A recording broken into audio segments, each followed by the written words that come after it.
அனைவருக்கும் வணக்கம். சாரதி real estate என்று அன்புடன். இப்போ நீங்கள் பார்க்குறது பார்த்தீங்கன்னா, ஆனைமலை ஏரியாவில் அமைஞ்சிருக்கிற ஒரு 2 ஏக்கர் அருமையான ஒரு தென்னந்தோப்பு தான் பார்க்குறீங்க. இந்த தென்னந்தோப்பில் பார்த்தீங்கன்னா நல்ல ஒரு எல்லாமே மரங்கள்லாம் நல்ல ஒரு காய்ப்பில் இருக்குதுங்க. கிட்டத்தட்ட ரோடு பேஸ்ன்னு பார்த்திங்கன்னா ஒரு மெயின் ரோட்லேருந்து கட் ரோடு பேஸில் அமைஞ்சிருக்குதுங்க. கட் ரோடு பேஸ் பார்த்திங்கன்னா கிட்டத்தட்ட ஒரு 200-300 அடி கட் ரோடு பேஸ் இருக்குது. இது வந்து ஒரு லேபரோ அல்லது ஓனரோ தங்கக்கூடிய அளவுக்கு ஒரு சின்ன ஒரு ஓட்டு வீடும் இருக்குதுங்க. பக்கத்துலேயே மோட்டார் செட்டும் இருக்குது. இதுக்கு வாட்டர் சோர்ஸ்னு பார்த்திங்கன்னா ஒரு கிணறு இருக்குதுங்க. அதுக்கு பார்த்திங்கன்னா 5 HP ஃப்ரீ சர்வீஸ் இருக்குது. அதுபோக பார்த்திங்கன்னா பிஐபி தண்ணி வந்து வாய்க்கால் வந்து அந்த பூமியினுடைய மேட்டுப்பகுதியிலே இருக்குது.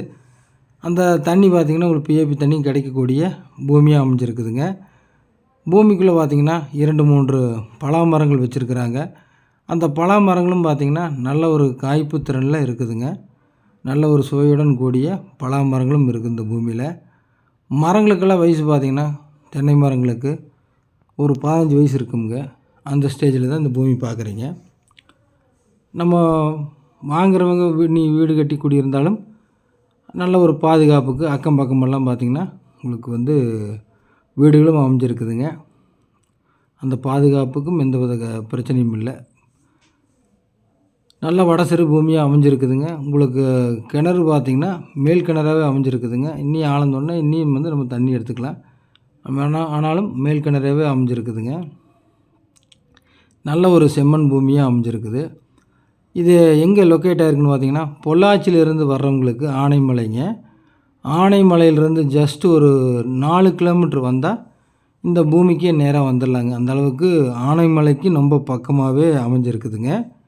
உங்களுக்கு பக்கத்தில் ஊரடி பூமியாக அமைஞ்சிருக்குது. ஊரடின்னு பார்த்திங்கன்னா இந்த ஊருக்கும் இதுக்கும் பார்த்திங்கன்னா ஒரு 1 கிலோமீட்டர் வித்தியாசத்தில் ஊரும் இருக்குதுங்க. அந்தளவுக்கு ஊரடி பூமியாக அமைஞ்சிருக்குது. இடையில் பார்த்திங்கன்னா வேறு ஊடு பயிராக வாழையெல்லாம் வச்சுருக்குறாங்க. வாழை நிறையா வைக்கலாம். காடு ஃபுல்லாக பாதி வாழை வச்சுருக்குறாங்க. அப்புறம் பாக்கும் வச்சுருக்குறாங்க. உங்களுக்கு வாழையெல்லாம் பார்த்திங்கன்னா நல்ல ஒரு வாட்டர் சோர்ஸ் இருந்தால் மட்டும்தான் உங்களுக்கு வந்து வாழையெல்லாம் வைக்க முடியுங்க. அப்போ தான் நம்ம வந்து தண்ணிக்கு சமாளிக்க முடியும். எல்லாம் பார்த்திங்கன்னா ட்ரிப்லைன் போட்டு நல்ல ஒரு பராமரிப்பில் வச்சுருக்குறாங்க. இந்த பூமிக்கு என்ன ரேட் சொல்கிறாருன்னு பார்த்திங்கன்னா ஒரு ஏக்கரின் விலை 80 லட்ச ரூபா சொல்கிறாருங்க. சொல்லும் விலை தான். நீங்கள் நேரில் விசிட் பண்ணி பாருங்கள். பூமி பிடிச்சுன்னா நம்ம அதிலிருந்து எவ்வளவு குறைச்சி பேச முடியுமோ அந்தளவுக்கு நம்ம குறைச்சி பேசி வாங்கி கொடுக்கலாமுங்க. உங்களுக்கு இது பஸ் ரூட் மேலேயே அமைஞ்சிருக்குதுங்க.